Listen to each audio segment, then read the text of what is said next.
Okay, we are here with Jay Forey, a film critic syndicated nationally for, was it blindsidemovies.com? Blindsidereviews.com, exactly. And Jay is here to talk to me about the movie Hairspray indirectly. Jay hasn't quite seen it yet, but he's an expert on all the other movies so far that we've seen that have to do with cross-dressers and transgender and so on. And we're just curious what you think about the whole idea of men dressed as women and vice versa. Well, first of all, you said I haven't seen it yet. Of course, I haven't seen any movie for 20 years, so there's nothing new there. But no, I haven't screened it yet. My screening will be next week. But you know, I am really looking forward to Hairspray. It seems to be one of the biggest Broadway. Well, they're looking at now one of the movies this year. I mean, honestly, it took me off guard how big of a movie it's turning out to be. And it's just the screenings coming up. So there's so many movies made from Broadway shows, and now we have a trend where you have movies that are movies first, and then Broadway shows, and then made into another movie, like Hairspray. Right, exactly. And like The Producers, which I understand they're now doing the same thing with Young Frankenstein. I know. Young Frankenstein will be. I'm looking forward to it. One of my favorite, and for me, is Dreamgirls. Last year, won all the awards. And what I really enjoyed, and I think everybody did, Jennifer Hudson. All she was. I mean, think about 1 week. She was no one. She went. She's on American Idol. Next thing, she's winning an Academy Award. I mean, the movies are just doing great that are coming from Broadway shows. So, and that was actually one of my favorite. And one of the things I liked about, say Dreamgirls, for example, it was from the music comes from the '60s. That all that.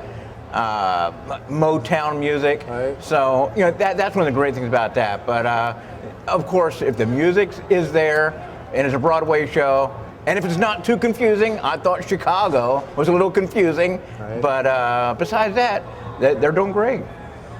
What are you're because of the way you review movies, the music and the soundtrack must be a big deal for you. Oh, exactly. Well, like I said, that is probably one of the things. Not everybody thought Dreamgirls was as fantastic as I did, but it was primarily, because of the music. I mean, I could just sit there and, I should say I'm not the only one, because I remember during our screening, during some of the songs, people, just cheered after the song. So, the music is obviously a big part of any of these Broadway musicals. I like the old-fashioned ones, the ones like Rodgers and Hammerstein, the South Pacific, Oklahoma, My Fair Lady, which was Lerner and Loewe. Right.